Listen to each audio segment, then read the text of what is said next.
Did you know that if you're a homeowner right here in San Diego and you're over the age of 55, you are able to transfer your taxable value of your current home when you do sell and purchase a new home and avoid paying higher property taxes? Now, there's a few things you need to qualify to transfer it from your current home to your new home. So I'm gonna get into the qualifications. We're gonna go through a few examples and then a few tips to keep in mind so that if you are thinking about making this move and transferring your property taxes from your current home to a future home, you're gonna be well informed. So let's get into it right now. And just as a quick reminder, I'm Chris Erickson with the Beach Life Group real estate team right here in San Diego. And this is what we do. We help people buy and sell homes right here in San Diego County. So if you are thinking about making a move, you got some questions, maybe it is about this program, feel free to reach out. All of our contact info is right below in the first line of the description. So call, text, email, whatever is easiest for you. We got your back when making the move here in San Diego. So hopping into qualifications, the first qualification is you do have to be 55 years or older when you sell your current home. Now there's a few other things that can happen. You could sell your home first, you could buy your other replacement property first. So we'll get into a few of the little nuances. And this is also, as I'm going through this, there's some other situations potentially to, if you are gifting homes to kids or grandchildren or anything like that, that will fall in. But today we're just focusing on you as a primary resident. So selling your current home and buying a new home, but there are other situations where Proposition 19 will work for you as well. Second qualification is you do have to live in the home that you are selling, meaning it does have to be your primary residence. So if you're looking at vacation homes and that kind of stuff, it's not gonna work in this situation. And this exemption is available when you buy the replacement property within 2 years of selling your current property. So there's a little nuance there too. But there's one other qualification before we get into the examples that will tie in there. The replacement property needs to be equal or less value than your current property.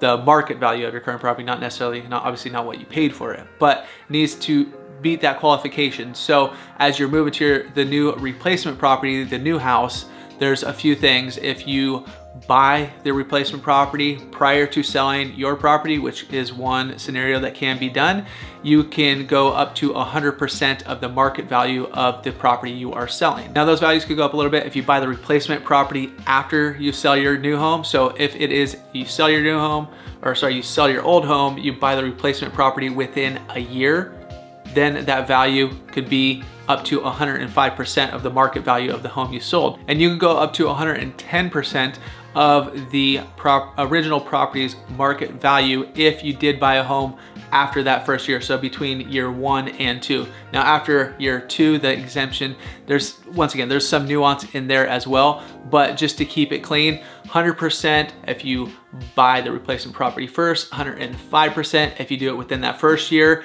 110% if you do it between year 1 and year 2. Now let's hop into the examples, and this will give you a little bit better idea because sometimes the property can be well, it doesn't matter. It could be above the price of the home that you sold, the market value of the house you are selling. The replacement property can be above that, but then the property taxes, they do change a little bit. First example we're gonna jump into is buying the replacement property before you sell your current home. So in this situation, let's say you bought a home in the summer, the market price, the price you paid for it was $1.1 million. A few months later, you put your home on the market and the market value of your home is $1 million.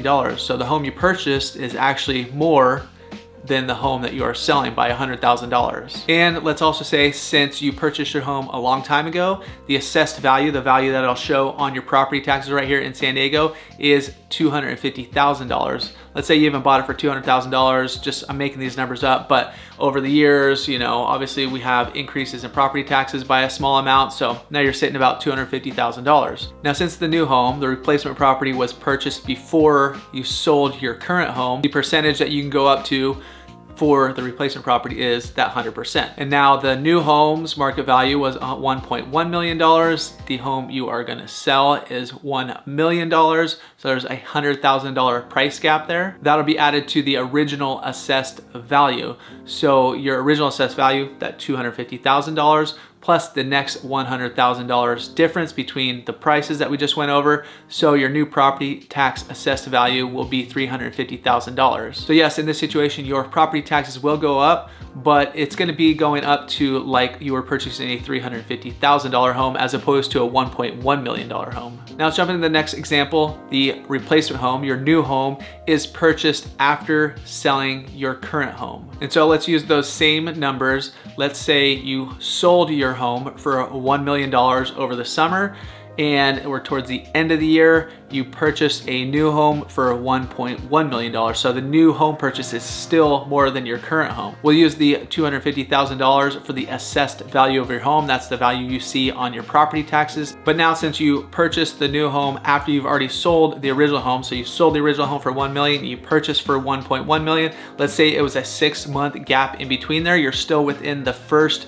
year, but now you can get up to 105% of the original home value when looking at taxes. So if you take the $1 million, you times it by 105%, you're gonna get $1,050,000. So now there's a difference of $50,000 between the original home and the purchase price. So you're gonna take that $50,000, add it on to your original $250,000 assessed value, the current property taxes you were paying on the other home, and your new property tax is gonna be $300,000. So you can see it's gonna be a little bit less than situation one with all the numbers being the same. Now, if you sold your original home for $1 million, you buy a $900,000 home, then you could just take straight up from what you had previously, 250, you can bring it to the new house, 250, and you'll be all good to go. And in all three of those situations, you would be saving money instead of a typical, if you were just buying a home, you weren't transferring your tax base at that $1.1 million mark, you're gonna be paying 1% of the purchase price as an assessed value, so over $10,000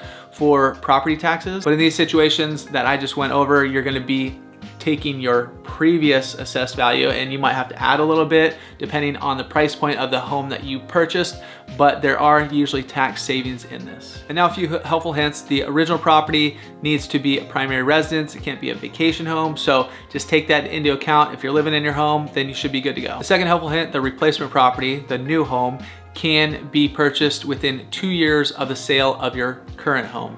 On either side, it could be 2 years after or 2 years before. So you could buy a replacement property now, sell your current home in a year from now, and you could still get it transferred. It would be at that 100%, as opposed to the 105% within the first year after the sale, or 110% after the sale of your original home. Next helpful hint, you have to be at least 55 or older when you sell your original property. But here's something interesting. You can be under 55 when you buy the replacement. So let's say you were 54, you bought the replacement property, you live there, maybe you're fixing up the original property, then you wait till you turn 55, you sell that home, you could still take advantage of this program. If you're married, only one spouse has to be at least 55. And if you have used this program before, no worries. You can use it up to 3 times. So 55, 58, 61, whatever, that'd be 3 times. There'd be a lot of moves in there, but you can take advantage of up to 3 times. And there are some other ways to go about it as well. Just some of the numbers will change, some of the nuances will change